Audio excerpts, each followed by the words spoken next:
Kolahalas TV YouTube channel. இது வாய்மையின் எக்காலம். வணக்கம் நண்பர்களே. டைம்ஸ் நவ் ETG கருத்து கணிப்பு வெளியாகி உள்ளது.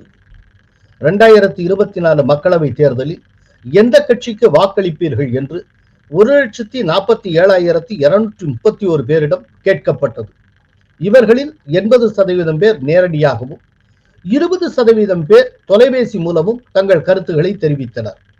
மாநில வாரியாக கருத்து கணிப்பு நடத்தப்பட்டு தேசிய அளவில் தொகுக்கப்பட்டு மத்தியில் ஆட்சி அமைக்கப் போவது யார் என்பது கணிக்கப்பட்டது. கோலஹலாஸ் டிவி நண்பர்களுக்கு எந்த சஸ்பென்ஸும் வைக்காமல் தேசிய அளவில் எந்த கட்சிக்கு எவ்வளவு, எந்த கட்சி மத்தியில் ஆட்சி அமைக்கப் போகிறது என்பதை முதலிலேயே சொல்லிவிடுகிறேன். பிறகு மாநில வாரி கணிப்புகளை பார்ப்போம். அகில இந்திய அளவில் தொகுதிகள் எண்ணிக்கை 543. மத்தியில் ஆட்சி அமைக்க மெஜாரிட்டிக்கு தேவை 272. பிஜேபி 308 முதல் 328 தொகுதிகள் வரை கைப்பற்றும் என்கிறது கருத்து கணிப்பு. கடந்த தேர்தலில் பிஜேபி பெற்றது 303. இந்த முறை மினிமமே 308. அதாவது பிஜேபி குறைந்தபட்சம் 308 பெறும். இந்த 308க்கு கீழே போகாது. அதுதான் அந்த கருத்து கணிப்பினுடைய முக்கியமான தகவல். பிஜேபியுடைய ஸ்டார்டிங் பாயிண்டே 308. சோ போன தடவை என்ன பெற்றதோ அந்த 303க்கு மேலதான் இந்த தடவை ஸ்டார்டிங் பாயிண்டே. சரி, பிஜேபி மேக்சிமம் எவ்வளவு பெறும்? மேக்சிமம் 328, 328. அப்படிங்கிறப்போ பிஜேபியுடைய ஸ்விங் அப்படிங்கிறது 308ல இருந்து 328. 308க்கு குறையாது, 328க்கு மேல போறதுக்கு வாய்ப்பு கிடையாது. இதுதான் இந்த கருத்து கணிப்பு கூறுகிற மிக முக்கியமான தகவல். ஆனால் இந்த மெஜாரிட்டிக்கு தேவை எவ்வளவு? 272. எனவே தொடர்ந்து பிஜேபி 3வது முறையாகவும் ஆட்சி அமைக்கிறது என்பது உறுதி செய்யப்படுகிறது. இதன் மூலம் தொடர்ந்து 3வது முறையாக பிரதமராக மோடி பதவியேற்பார் என்பதும் மோடியும் பிஜேபியும் ஹேட்ரிக் அடிப்பது உறுதி என்று இந்த கருத்து கணிப்பு தெள்ள தெளிவாக கூறுகிறது. சரி, அடுத்து காங்கிரஸ் எத்தனை? காங்கிரஸ் 52ல இருந்து 72 சீட் வரைக்கும் பெறும் என்று இந்த கருத்து கணிப்பு கூறுகிறது. கடந்த முறை காங்கிரஸ் பெற்றது 52 தொகுதிகள். இந்த முறை ஸ்டார்டிங் பாயிண்டே 52. சோ 52க்கு கீழே போகாது. அப்படின்னா 52க்கு மேலதான். அப்படின்னா 52க்கு மேல இது கட்டாயம் பெறும் என்றால் இதன் மூலமா ஒரு விஷயம் உறுதியாகிறது. அது என்ன அப்படின்னா, இந்த முறை அதிகாரபூர்வ எதிர்க்கட்சி என்கிற அந்தஸ்தை காங்கிரஸ் பெறும் என்று கருத்து கணிப்பு கூறுகிறது. ஒரு கட்சி இந்தியாவை பொறுத்தளவுல இந்திய சட்டதிட்டங்கள் படி இந்தியாவில் ஒரு கட்சி அதிகாரபூர்வ எதிர்க்கட்சி அப்படிங்கிற அந்தஸ்தை பெற வேண்டும் என்றால் மொத்த நாடாளுமன்ற தொகுதியில 10% அதுக்கு மேலேயோ அது தொகுதிகளில் வென்றிருக்க வேண்டும். இப்ப இங்க 543 தொகுதிகள் இந்தியால. அப்படின்னா மினிமம் 55 தொகுதிகளில் அந்த கட்சி வென்றிருக்க வேண்டும். 55 அதுக்கு மேலே. 2014 காங்கிரஸ் 48 தொகுதிகளில் வென்றது. அதனால அதிகாரபூர்வ எதிர்க்கட்சியாக அது இருக்கவில்லை. அதுக்கப்புறம் 2019 அது பெற்றது வெறும் 52 தொகுதிகள். அதனாலையும் தொடர்ந்து 2வது முறையாக அதிகாரபூர்வ எதிர்க்கட்சி அப்படிங்கிற அந்தஸ்தை கோட்டை விட்டது காங்கிரஸ். இந்த முறை அதிகாரபூர்வ எதிர்க்கட்சி என்கிற அந்தஸ்தை காங்கிரஸ் பெறக்கூடும் என்கிற ஒரு தகவலை கிட்டத்தட்ட காங்கிரஸுக்கு ஒரு நம்பிக்கையை இந்த கருத்து கணிப்பு கொடுத்திருக்கிறது. சரி, இந்த காங்கிரஸ் தவிர மற்ற கட்சிகள்லாம் எவ்வளவு ஸ்கோர் பண்ணுவாங்க? ஆந்திராவில் இருக்கக்கூடிய ஒய்எஸ்ஆர் காங்கிரஸ் 24ல இருந்து 25 தொகுதி. ஆக்சுவலா ஆந்திரால இருக்கிற மொத்த தொகுதிகளே 25 தான். அப்புறம் டிஎம்கே 20ல இருந்து 24. திரிணாமுல் காங்கிரஸ் அதுவும் 20ல இருந்து 24 தொகுதிகள். பிஜு ஜனதாதள் 13 முதல் 15. பிஎஸ் பாரத் ராஷ்டிரிய சமிதி சந்திரசேகர் ராவ் 3ல இருந்து 5. ஆம் ஆத்மி 4ல இருந்து 7 தொகுதி வரைக்கும். அப்புறம் அதர்ஸ் பாத்தீங்கன்னா 66ல இருந்து 76 தொகுதி. சோ இப்போ ஒரு ஆல் இண்டியா லெவல்ல ஒரு பிக்சர் கிடைச்சிருச்சு. தேசிய அளவுல எந்தெந்த கட்சி எவ்வளவு, யார் ஆட்சி அமைப்பா, இது எல்லாம் தெரிஞ்சாச்சு. இனி மாநில வாரியாக பார்ப்போம். இந்தியாவின் மிகப்பெரிய மாநிலமான உத்தரப்பிரதேஷ்ல இருந்து ஆரம்பிக்கலாம். உத்தரப்பிரதேஷ்ல டோட்டல் சீட்ஸ் 80. இந்த 80ல என்டிஏவுக்கு மட்டும் 70ல இருந்து 74 சீட் வரை கிடைக்கும் என்று இந்த கருத்து கணிப்பு கூறுகிறது. அதே நேரத்தில் INDAA கூட்டணி இருக்குல்ல, இந்தி கூட்டணி, இந்த இந்தி கூட்டணிக்கு 4ல இருந்து 8 சீட். இந்த இந்தி கூட்டணிங்கிறதுல ஒரு விஷயத்தை நம்ம நல்லா நினைவில் வைத்துக் கொள்ளணும். இந்த இந்தி கூட்டணியில சமாஜ்வாதி பார்ட்டியும் இருக்கிறது அப்படிங்கிற ஒரு ஐடியாவோட தான் இந்த எண்ணிக்கை கொடுத்திருக்கிறார். ஆனால் இந்த இந்தி கூட்டணியில் சமாஜ்வாதி பார்ட்டி தொடருமா இல்லையா அப்படிங்கிறது $1 மில்லியன் கொஸ்டின். காரணம், இப்ப மத்திய பிரதேசம் நடந்த சட்டப்பேரவை தேர்தலில் சமாஜ்வாதி பார்ட்டியினுடைய முதுகில் குத்தியது காங்கிரஸ். சமாஜ்வாதி பார்ட்டிக்கு எந்த சீட்டுமே தரல. அப்படிங்கிறப்போ இந்த 4-8 அப்படிங்கிறதே காங்கிரஸ், சமாஜ்வாதி பார்ட்டி இந்த இரண்டும் ஒரு கூட்டணியில் இருக்கின்றன அப்படிங்கிற அசம்ஷன் பேர்ல எடுக்கும். ஒருவேளை இந்த கூட்டணியில சமாஜ்வாதி பார்ட்டி இல்லாமல் போனால் அப்ப காங்கிரஸுக்குன்னு வரும். காங்கிரஸுக்குன்னு வரப்போ ஒரு சீட்டுக்கு மேல கிடைக்க வாய்ப்பு இல்லை. சரி, பகுஜன் சமாஜ் பார்ட்டிக்கு என்ன கிடைக்கும்? 0ல இருந்து 1, ஒண்ணுமே கிடைக்காது, இல்லை கிடைச்சா ஒரு தொகுதி கிடைக்கலாம். அதர்ஸ் 1, 2, 3. இதுதான் உத்தரப்பிரதேசம் பொறுத்த அளவுல இன்றைய சூழ்நிலை, இன்றைய நிலவரம். சரி, அடுத்தது மோடியினுடைய ஃபேவரட் ஸ்டேட், மோடியினுடைய சொந்த மாநிலம் குஜராத். குஜராத்ல இருக்கக்கூடிய மொத்த தொகுதிகள் எண்ணிக்கை 26. இந்த 26ல பிஜேபி 26க்கு 26 ஜெயிக்கும், அவ்வளவுதான். அப்படின்னா என்ன? மத்த எல்லாமே 0. காங்கிரஸ் 0, இந்தி கூட்டணி 0, அதர்ஸ் 0, எல்லாமே 0.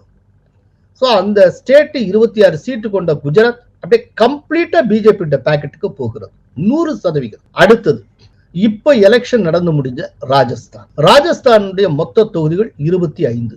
இதுல பிஜேபி 24ல இருந்து 25 தொகுதிகள் வரை ஜெயிக்கும் அப்படின்னு. அப்படின்னா கிட்டத்தட்ட குஜராத் மாதிரி அப்படியே கிளீன் ஸ்வீப். 24-25 இந்த 25 தொகுதிகள்ல பிஜேபி மினிமம் 24 ஜெயிச்சிடும், அதுக்கு குறையாது. ஒரு தொகுதி வேணா மிஸ் ஆகலாம், அவ்வளவுதான். அந்த ஒரு தொகுதி காங்கிரஸுக்கு போகலாம். ஒருவேளை அந்த ஒரு தொகுதி காங்கிரஸுக்கு போகல, 25 அவுட் ஆஃப் 25 பிஜேபி தான். சரி, அடுத்தது மத்திய பிரதேஷ். அதுவும் இப்ப எலெக்ஷன் நடந்து முடிஞ்சது. மத்திய பிரதேஷ்ல மொத்த தொகுதிகள் 29.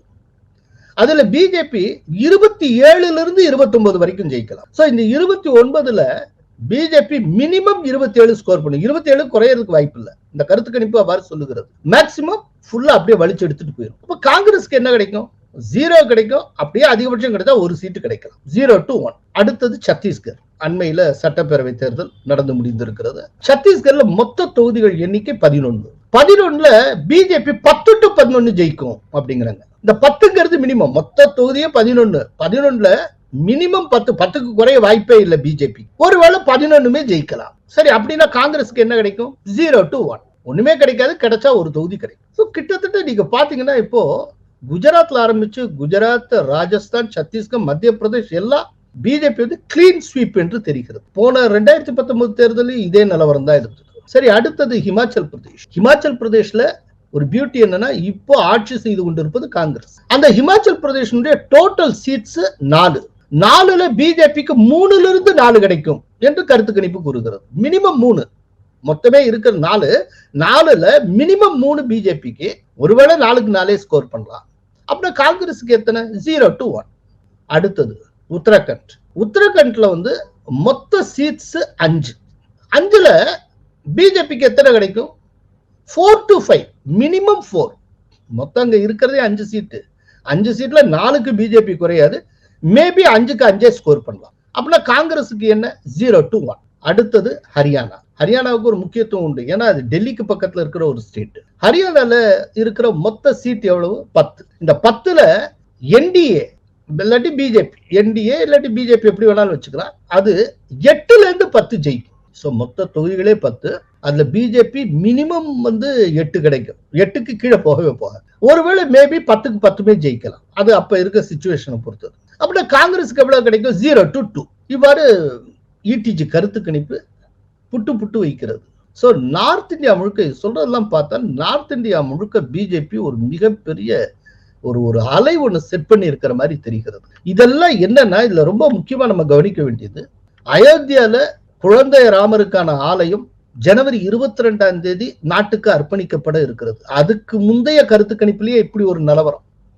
இப்போ அந்த அயோத்தியால ராமர் ஆலயத்தை திறந்தாச்சு அப்படின்னா, நாட்டுக்கு அர்ப்பணிக்கப்பட்டாச்சுன்னா, அதுக்கப்புறம் அது என்ன விதமான அலையை செட் பண்ணும், அப்போ தேசத்துடைய மூடு எப்படியெல்லாம் மாறுங்கிறத பார்க்கணும். இப்பவே இவ்வளவு. சரி, அடுத்தது இந்திய தலைநகர் டெல்லி. டெல்லியில இருக்கக்கூடிய மொத்த தொகுதிகள் 7. 7ல பிஜேபி 6 to 7 ஜெயிக்கும். அதாவது 7ல மினிமம் 6ஆவது பிஜேபி ஜெயிக்கும். ஒருவேளை 7க்கு 7 ஜெயிக்கலாம். ஆக்சுவலா 2019ல பிஜேபி 7க்கு 7 வென்றிருந்தது. 2014லயும் பிஜேபி 7 out of 7 ஜெயிச்சது. சோ இந்த தடவையும் 6 to 7 ஜெயிக்கும் அப்படிங்கிறாங்க. ஒருவேளை 6 தான் ஜெயிச்சா அது மீதி இருக்க ஒரு தொகுதி யாருக்கு போகும்னா ஆம் ஆத்மிக்கு போகும். So Aam Aadmi 0 to 1, Congress 0. அடுத்தது பீகார். பீகார்ல மொத்த தொகுதிகள் எண்ணிக்கை 40. இந்த 40ல பிஜேபிக்கு 22ல இருந்து 24 தொகுதிகள் வரை கிடைக்கும். இத இடிஜி கருத்து கணிப்பு உறுதி செய்கிறது. அப்படின்னா நிதிஷ்குமார் தலைமையிலான ஐக்கிய ஜனதா தளம், லாலு பிரசாத் யாதவனுடைய ராஷ்டிரிய லோக்தளம், காங்கிரஸ், இந்த கட்சிகளை கொண்ட மகா கட்பந்தன் அது எவ்வளவு ஸ்கோர் பண்ணும்? மகா கட்பந்தன் 15ல இருந்து 17. சோ இத்தனை கட்சிகள் ஒண்ணு சேர்ந்தே இந்த 40ல 15 to 17 தான். பிஜேபி 22ல இருந்து 24. அதனால இதுல இருந்து தெரியக்கூடிய மிகப்பெரிய உண்மை, நிதிஷ்குமார் வெளியே போனதுனால பிஜேபிக்கு எந்த நஷ்டமும் இல்லை என்பதுதான். ஒரு விதத்துல பிஜேபி முன்னை காட்டிலும் இப்ப அதிகமாக ஸ்கோர் பண்ணுகிறது. சென்ற முறை பிஜேபி 17 தொகுதிகளில் போட்டியிட்டு 17க்கு 17 ஜெயிச்சதா நினைவு. இந்த தடவை பிஜேபி 22ல இருந்து 24 ஜெயிக்க போகிறது. சோ நிதிஷ்குமாரை விட்டு வெளியே வந்ததுனால பிஜேபிக்கு கிடைத்திருக்கக்கூடிய ஒரு ரிவார்ட், ஒரு இன்சென்டிவ்னு இதை வச்சுக்கலாம். அடுத்தது ஜார்க்கண்ட். இந்த ஜார்க்கண்ட் டோட்டல் சீட்ஸ் 14. இதுல என்டிஏவுக்கு பிஜேபி தலைமையிலான கூட்டணிக்கு 11ல இருந்து 13 கிடைக்கும் என்கிறது இந்த கருத்து கணிப்பு. சோ மினிமம் 11 கிடைக்கும், மேக்சிமம் 13. சரி, ஐஎன்டிஏ கூட்டணி இருக்குல்ல, இந்தி கூட்டணிக்கு 1ல இருந்து 3 வரைக்கும் கிடைக்க வாய்ப்பு இருக்கிறது என்று இந்த கருத்து கணிப்பு கூறுகிறது. அடுத்தது பஞ்சாப். பஞ்சாபினுடைய total seeds 13. இதுல பிஜேபி தலைமையிலான என்டிஏவுக்கு 3ல இருந்து 5 வரை சீட் கிடைக்கும் என்று இந்த கருத்து கணிப்பு கூறுகிறது. Minimum 3, maximum 5. எனக்கு இது ரொம்ப ஆச்சரியமா இருக்கு இந்த கருத்து கணிப்பு. பஞ்சாப்ல மினிமம் 3 ஸ்கோர் பண்றதுங்கிறதே சாதாரண விஷயம் இல்லை. இங்க 3 to 5 கிடைச்சாலே அது மிகப்பெரிய இண்டிகேட்டர். பஞ்சாப்ல 3 to 5 ஒன்னு செட் ஆச்சு அப்படின்னா கிட்டத்தட்ட entire north India BJP sweep பண்ணும் தான் அர்த்தம். சரி, இதே பஞ்சாப்ல இந்தி கூட்டணி எவ்வளவு ஸ்கோர் பண்ணும்? இந்திய கூட்டணி 6 to 10. இதுல ஒண்ணு நம்ம நினைவுல வச்சுக்கணும். இங்க கருத்து கணிப்பாளர்கள் இந்தி கூட்டணிங்கிறத காங்கிரஸும் ஆம் ஆத்மியும் இணைந்த கூட்டணி அப்படிங்கிறதாக புரிந்து கொண்டுதான் இந்த கருத்து கணிப்பு நடத்தியிருக்காங்க. பட் இந்திய கூட்டணியில ஆம் ஆத்மி தொடருமா இல்லையா அதெல்லாம் நமக்கு தெரியாது. அது தொகுதி பங்கீடு வர்றப்பதான் என்ன முடிவெடுப்பாங்கன்னு தெரியும். ஏன்னா பஞ்சாப்ல நிறைய விட்டு கொடுக்கணும், இல்லாட்டி டெல்லியில நிறைய விட்டு கொடுக்கணும் காங்கிரஸ் கேட்கும். அதுக்கு ஆம் ஆத்மி முடியாதுன்னு சொன்னோம். அதுக்கு பதிலா ஆம் ஆத்மி வேற சில ஸ்டேட்ஸ்ல, ரொம்ப வைட்டலான ஸ்டேட்ஸ்ல பங்கு கேட்கும், அதை காங்கிரஸ் மறுக்கும். அதனால இந்தி கூட்டணியில ஆம் ஆத்மி தொடருமா இல்லையாங்கிறது போக போகத்தான் தெரியும். பட் இப்ப எடுத்திருக்கிற இந்த கருத்து கணிப்புல ஆம் ஆத்மியும் இந்தி கூட்டணியில் இருக்கிறது அப்படிங்கிற ஒரு எண்ணத்தின் அடிப்படையில இவங்க இந்த கருத்து கணிப்பு நடத்தி இருக்காங்க. அதன்படி பார்த்தால் ஆம் ஆத்மி, காங்கிரஸ் எல்லாம் உள்ளடங்கிய இந்தி கூட்டணிக்கு 6ல இருந்து 10 சீட்டு பஞ்சாபில் கிடைக்கும். சிரோமணி அகாலிதள் அதுக்கு 1ல இருந்து 2 சீட் கிடைக்கும், அதர்ஸ் 0. சரி, அடுத்தது ஜம்மு காஷ்மீர் அண்ட் லடாக். இந்த 2 சேர்த்து மொத்த சீட்ஸ் 6. இதுல என்டிஏவுக்கு மினிமம் 1 கிடைக்கும், மேக்சிமம் 3 கிடைக்கும். அதை தாண்டி போக முடியாது. அப்படின்னா இவங்க சொல்றதுடைய பொருள் என்னன்னா, லடாக்கும் அதே போல ஜம்முல இருக்கக்கூடிய தொகுதிகளிலையும் பிஜேபி கிளீன் ஸ்வீப் பண்ணும் அப்படிங்கிற மாதிரி சொல்றாங்க. அதான் 1 to 3. இந்தி கூட்டணி 3 to 4 அப்படிங்கிறது. இந்தி கூட்டணிக்கு மினிமம் 3 கிடைக்கும், மேக்சிமம் 4 கிடைக்கும் என்று இந்த கருத்து கணிப்பு கூறுகிறது. அதர்ஸ் 1. அடுத்தது மகாராஷ்டிராவுடைய டோட்டல் சீட்ஸ் 48. மகாராஷ்டிரால ஒரு வினோதமான ஒரு சூழல் உண்டு. என்ன அப்படின்னா, அங்க சிவசேனை உடைந்திருக்கிறது. உடைந்தல்ல ஒரு சிவசேனை காங்கிரஸ் கூட்டணியிலும் இன்னொரு சிவசேனை பிஜேபி கூட்டணியிலும் இருக்கிறது. அதே போல தேசியவாத காங்கிரஸ் உடைந்திருக்கிறது.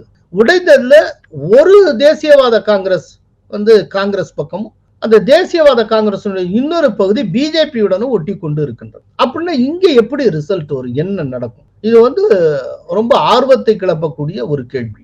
இப்ப கருத்து கணிப்பு என்ன சொல்லுகிறது அப்படின்னா, மகாராஷ்டிரால இருக்கக்கூடிய மொத்தம் அந்த 48 சீட்ல பிஜேபி தலைமையிலான என்டிஏவுக்கு 27 31 தொகுதிகள் வரை கிடைக்கும் என்று கருத்து கணிப்பு கூறுகிறது. சரி, அதே நேரத்துல இந்திய கூட்டணிக்கு எவ்வளவு கிடைக்கும் அப்படின்னா 16 20 சீட். அதாவது காங்கிரஸ், சிவசேனை, தேசியவாத காங்கிரஸ் எல்லாம் சேர்த்து 16 20. Others 1 to 2. சரி, இனி ரொம்ப ஆர்வமா நம்ம எதிர்பார்க்கிற வெஸ்ட் பெங்கால். வெஸ்ட் பெங்கால்ல மொத்தம் 42 தொகுதிகள். 42ல திரிணாமுல் காங்கிரஸுக்கு 20 24 தொகுதிகளும், பிஜேபிக்கு 17 முதல் 19 தொகுதிகளும், மார்க்சிஸ்ட் கம்யூனிஸ்ட் கட்சிக்கு சிபிஐஎம்முக்கு 1 to 2 தொகுதிகளும், காங்கிரசுக்கு 1 2 தொகுதிகளும் கிடைக்கும் என்று கருத்து கணிப்பு கூறுகிறது. இதுல பிஜேபிக்கு 17 19 அப்படின்னு ஒரு எண்ணிக்கை கொடுக்கிறாங்க. Minimum 17, maximum 19. ஆக்சுவலா இதே எண்ணிக்கை தான் போன தேர்தலும் பிஜேபி ஸ்கோர் பண்ணியது. சென்ற தேர்தலில் பிஜேபி 18 தொகுதிகளை வென்றது. இந்த தடவை கிட்டத்தட்ட அதே இடத்துல அப்படியே இருக்கு. சோ கீழே போகல, குறையல. ஆனால் அதே நேரத்துல சென்ற முறை மார்க்சிஸ்ட் கம்யூனிஸ்ட் கட்சி ஒரு தொகுதியில் கூட ஜெயிக்கல. ஆனா இந்த தடவை 1 2 தொகுதிகள் வரை வெற்றி பெற வாய்ப்புள்ளது என்று இந்த கருத்து கணிப்பு கூறுகிறது. அடுத்தது ஒரு முக்கியமான மாநிலம் ஒடிஷா. ஒடிஷால இருக்கக்கூடிய மொத்த சீட்டுகளுடைய எண்ணிக்கை 21. இதுல பிஜு ஜனதா தள் 13 15 தொகுதிகள் வரை வெல்லும் என்று இந்த கருத்து கணிப்பு கூறுகிறது. பிஜேபிக்கு 5 7 தொகுதிகள் வரையிலும், இந்திய கூட்டணிக்கு 1 தொகுதியும் கிடைக்கும் என்று கூறுகிறது. சென்ற முறை கிட்டத்தட்ட இதே மாதிரி தான் ரிசல்ட் வந்தது.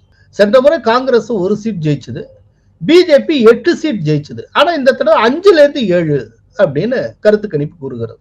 சோ இந்த தடவை ஒடிஷால 1 2 சீட் பிஜேபிக்கு குறையும் போல தெரிகிறது. அடுத்தது அஸ்ஸாம். அஸ்ஸாம்ல மொத்த தொகுதிகள் எண்ணிக்கை 14. இதுல என்டிஏவுக்கு எவ்வளவு கிடைக்கும்? பிஜேபி தலைமையிலான என்டிஏவுக்கு 9 11 தொகுதிகள். Minimum 9, maximum 11. காங்கிரஸ் உள்ளடக்கின இந்திய கூட்டணிக்கு 3 to 4. அதர்ஸ் 1.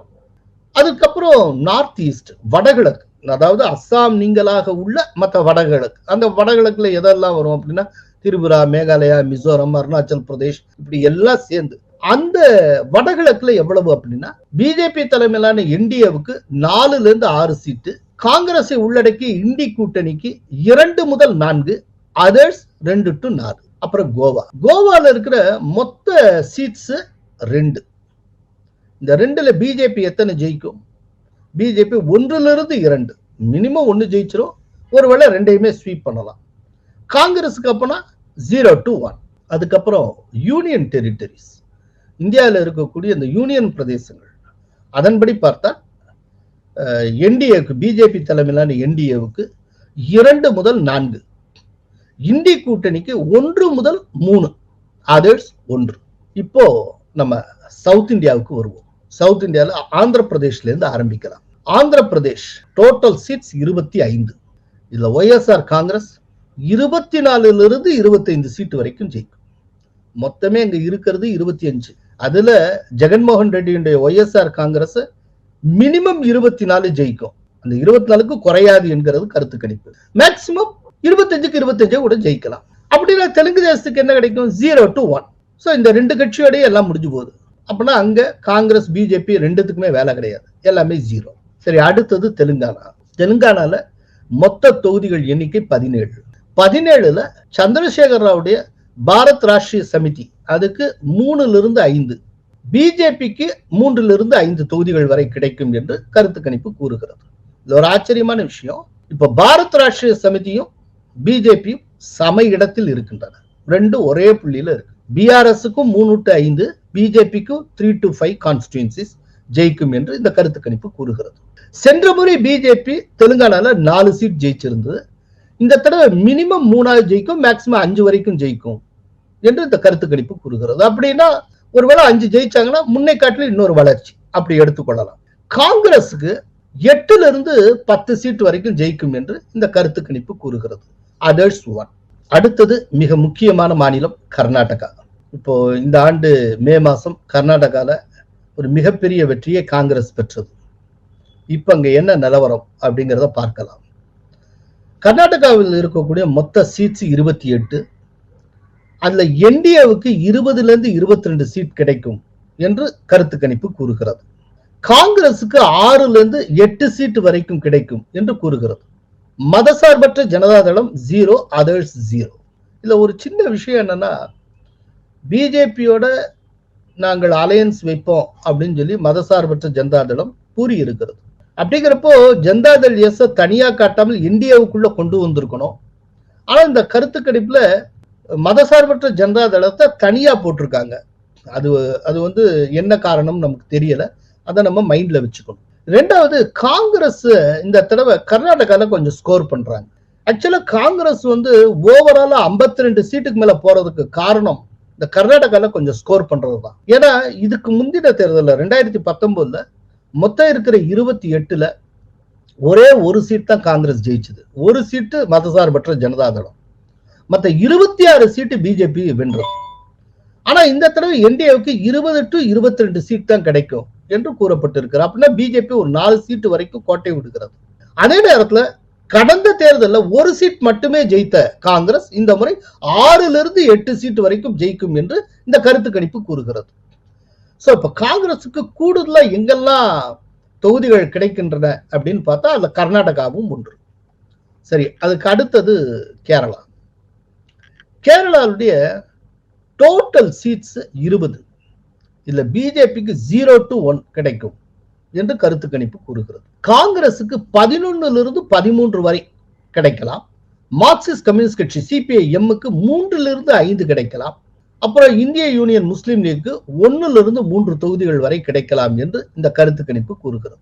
ஆக்சுவலா கடந்த தேர்தலில் 2019 கேரளத்தில் காங்கிரஸ் ஸ்வீப் பண்ணியது. 2019 தேர்தலில் மார்க்சிஸ்ட் கம்யூனிஸ்ட் கட்சி வெறும் ஒரு தொகுதியில் தான் வென்றது.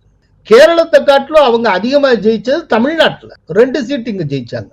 சோ அந்த அளவுக்கு ஒரு டோட்டலா வேனிஷ் ஆகிறது மார்க்சிஸ்ட் கம்யூனிஸ்ட் கட்சி. இந்த தடவை கேரளத்தில் 3ல இருந்து 5 தொகுதிகள் வரை வெல்லுவதற்கான வாய்ப்புகளை பெற்றிருக்கிறது. இதை கருத்து கணிப்பு கூறுகிறது. அதே போல சென்ற முறை நிகழ்த்திய அந்த டோட்டல் ஸ்வீப்ல இருந்து இந்த தடவை காங்கிரஸ் பின்தங்குகிறது. 20ல 11ல இருந்து 13 தொகுதி வரைக்கும் தான் இந்த முறை காங்கிரஸ் ஜெயிக்க போகிறது என்று இந்த கருத்து கணிப்பு கூறுகிறது. பிஜேபிக்கு 0 to 1. அது ஒரு தொகுதி ஜெயித்தாலே கேரளத்தை பொறுத்தளவு அது மிகப்பெரிய சாதனையாக பார்க்கப்படும். அதற்கு அடுத்தது நீங்கள் அத்தனை பேரும் ஆவலோடு எதிர்பார்த்து கொண்டிருக்கிற தமிழ்நாடு. தமிழ்நாட்டில் இருக்கக்கூடிய மொத்த தொகுதிகள் எண்ணிக்கை 39. இதுல டிஎம்கே தலைமையிலான கூட்டணியை தனித்தனியா பிரிச்சே கருத்து கணிப்பு போட்டிருக்காங்க. அதன்படி டிஎம்கே 20ல இருந்து 24 தொகுதிகள் வரை வெல்லும் என்று கூறுகிறது இந்த கருத்து கணிப்பு. காங்கிரஸ் 10ல இருந்து 12 சீட்டு வரை ஜெயிக்கும் என்கிறது இடிஜி கருத்து கணிப்பு. காங்கிரசுக்கு முதல்ல 10 சீட்டு கொடுப்பாங்களாங்கிறது தெரியல. பட் இந்த கருத்து கணிப்பு 10ல இருந்து 12 சீட்டு வரைக்கும் காங்கிரஸ் ஜெயிக்கும் அப்படின்னு சொல்லுகிறது. அப்படின்னா என்ன அர்த்தம்னா, காங்கிரசுக்கு எத்தனை சீட்டு கொடுக்குறாங்களோ அத்தனை சீட்டு அநேகமா டிஎம்கே தயவுல டோட்டலா ஜெயிச்சிருவாங்க அப்படிங்கிறதாக நாம் புரிந்து கொள்ள வேண்டும். ஏடிஎம்கேக்கு 3ல இருந்து 6 சீட் வரைக்கும் கிடைக்கும் என்று கருத்து கணிப்பு கூறுகிறது. அதாவது மினிமம் 3 சீட்டு, மேக்சிமம் 6 சீட் கிடைக்கும். அதுக்கு மேல ஏடிஎம்கே ஸ்கோர் பண்ண வாய்ப்பு இல்லை. கடந்த தேர்தலில் ஏடிஎம்கே ஒரு தொகுதியில் தான் வென்றது. இந்த தடவை 3ல இருந்து 6 வரைக்கும் போகலாம் என்று இந்த கருத்து கணிப்பு கூறுகிறது. BJP 0 to 1. ஒண்ணுமே கிடைக்காது, இல்லைன்னா ஒரு தொகுதியில ஜெயிக்கலாம் என்று இந்த கருத்து கணிப்பு கூறுகிறது. Others 0 to 2. பட் அதர்ஸ்க்கு இங்க ரொம்ப வாய்ப்பு இல்லை. இந்த அதர்ஸ்ல இருக்கக்கூடிய இந்த 0 to 2ங்கிறது ஒன்னு டிஎம்கே காங்கிரஸ் அந்த சைட்ல ஆட் ஆகலாம், இல்லாட்டி ஏடிஎம்கே சைட்ல ஆட் ஆகலாம். அது என்ன நடக்குதுங்கிறத நம்ம போகத்தான் பார்க்கணும். பட் தமிழ்நாட்டை பொறுத்தளவுல இன்னமும் இந்த டிஎம்கே தலைமையிலான கூட்டணி இருக்கிறது இல்லையா, அது 30ல இருந்து 36 தொகுதிகள் வரை பெறப்போகிறது. அது உறுதி என்று சொல்லுகிறது இடிஜி கருத்து கணிப்பு. சரி, இப்போ இவ்வளவு நேரம் பார்த்தத கூட்டணி வைஸ், அலையன்ஸ் வைஸ் பார்த்தால் என்ன ஸ்கோர்? இப்ப என்டிஏ அப்படின்னு எடுத்துக்கிட்டார். என்டிஏவுக்கு 319 முதல் 338 தொகுதிகள் வரை கிடைக்கும் என்று இந்த கருத்து கணிப்பு கூறுகிறது. அதே நேரத்தில் இண்டி கூட்டணி என்று எடுத்துக்கொண்டால், இண்டி கூட்டணியில் இருக்கக்கூடிய இந்த 18 கட்சி இருக்குல்ல, அத்தனையும் சேர்த்து 148 168 தொகுதிகள் வரை கிடைக்கும் என்று இந்த கருத்து கணிப்பு கூறுகிறது. அதர்ஸ் 66 76 தொகுதிகள். சரி, இப்ப மீண்டும் கட்சி வாரியா பார்த்தால் எவ்வளவு அப்படிங்கறத ஒரு தடவை சமிங்க பண்ணி சொல்லிடுறேன். பிஜேபி 308 முதல் 328. பிஜேபிக்கு கிடைக்கக்கூடிய வாக்கு விகிதம் 44% வாக்குகளாக இருக்கும் என்று கருத்து கணிப்பு கூறுகிறது. காங்கிரஸ் 52 முதல் 72 சீட். காங்கிரசுக்கு கிடைக்கக்கூடிய வாக்கு விகிதம் 39% இருக்கக்கூடும். ஒய்எஸ்ஆர் காங்கிரஸ் 24 முதல் 25. திரிணாமுல் காங்கிரஸ் 20 முதல் 24. டிஎம்கே 20 முதல் 24. பிஜு ஜனதாதள் 13 முதல் 15. ஆம் ஆத்மி 4 முதல் 7. பாரத் ராஷ்டிரிய சமிதி 3 to 5. சோ நேயர்களுக்கு இப்ப ஒரு கிளியர் பிக்சர் கிடைச்சிருக்கும். இந்த எண்ணிக்கையெல்லாம் முன்ன பின்ன மாறும், ட்ரெண்ட் மாறும், ட்ரெண்டுக்கு ஏற்றபடி இப்படி எப்படிலாம் ஆகலாம். அதையும் நம்ம ஒன்று நல்லா நினைவில் வச்சுக்கணும். எப்படின்னா, அயோத்தியில 22ஆம் தேதி ராமர் ஆலயம் திறக்கப்பட இருக்கிறது. இந்த ராமர் ஆலயம் திறக்கப்பட்டதற்கு பிறகு என்ன விதமான மூடு செட் ஆகும், என்ன ட்ரெண்ட் செட் ஆகும், இதெல்லாம் வேற இருக்கு. சோ கிட்டத்தட்ட தேர்தலுக்கு 4-5 மாதங்களுக்கு முன்பு எடுக்கப்பட்டு இருக்கிற மிக முக்கியமான கருத்து கணிப்பு இது. இந்த கருத்து கணிப்பிலேயே இவ்வளவு தூரம் பிஜேபி ஸ்கோர் பண்ணுகிறது என்றால், அயோத்திய ராமர் ஆலய திறப்புக்கு பின்னால் பிஜேபி எவ்வளவு ஸ்கோர் பண்ணும் அப்படிங்கறத ஒரு கணக்கு போட்டு பார்க்கலாம். சோ இது இப்ப இந்த நமக்கு கிடைச்சிருக்க இந்த கருத்து கணிப்புங்கிறது நம்ம ஒரு உத்தேச மதிப்பீட்டை உருவாக்கி கொள்வதற்கான ஒரு சாதனம். பிஜேபிக்கு இன்னைக்கு இருக்கிற ட்ரெண்ட்லயே 308 மினிமம்னா, அநேகமா எலெக்ஷன் நெருங்குறப்ப 320 மினிமம் ஆகலாம். இதுக்கு முன்னால அமித்ஷா ஒரு தடவை சொன்னார் இல்லையா, 400 எங்கள் இலக்குன்னு. அந்த 400 சீட்டை தொடக்கூடிய இடத்தை நோக்கி பிஜேபி முன்னேறலாம். அதற்கான இண்டிகேட்டராக இந்த கருத்து கணிப்பை நாம் பார்க்க வேண்டி இருக்கிறது. இந்த கருத்து கணிப்புக்கு உண்டான சாம்பிள் சைஸ் 1,50,000 பேர். 1,50,000 பேருங்கிறது ரொம்ப ஒரு ஹெல்த்தி சாம்பிள் சைஸ். அதனால இந்த கருத்து கணிப்பை ஒரு ரிலையபிள் ஒப்பீனியன் போலாக நாம் கருதலாம். பொறுத்திருந்து பார்ப்போம். சோ பிஜேபி முன்னை காட்டிலும் மிகப்பெரிய சாதனை படைக்க காத்திருக்கிறது அப்படிங்கிற அந்த ஒரு நல்ல செய்தியோடு இந்த காணொளியை முடிக்கிறேன். நன்றி, வணக்கம். கோலஹலாஸ் டிவி யூடியூப் சேனல், இது வாய்மையின் எக்காலம்.